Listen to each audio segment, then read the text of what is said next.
আমি রাত 12টার সময় মেয়ের সাথে কথা বলছি।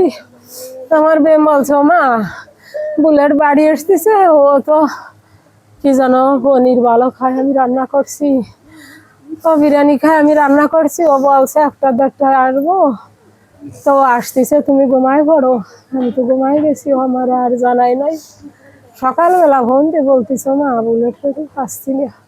ওই যে আমি জানলাম, এখন বলতে পারে আমার আগে বছরের নাতি আর 4 বছর বিবাহিত, তার জীবন কাটছে, কিভাবে তার এই জীবনটা যাবে? পারবেন এই হিন্দু নিধনের বিচার করতে? আপনারা পারবেন?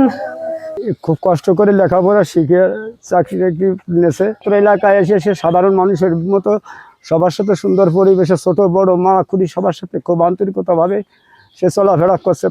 তারা একসাথে পড়াশোনা করছে, সবাই তারা খুব আপন ভাইয়ের মতো, এবং যারা মা খুঁড়ি তারা নিজের ছেলের মতো তাকে সবসময় ভালোবাসিছে এবং সেও সবাইকে ভালোবাসা দিয়েছে।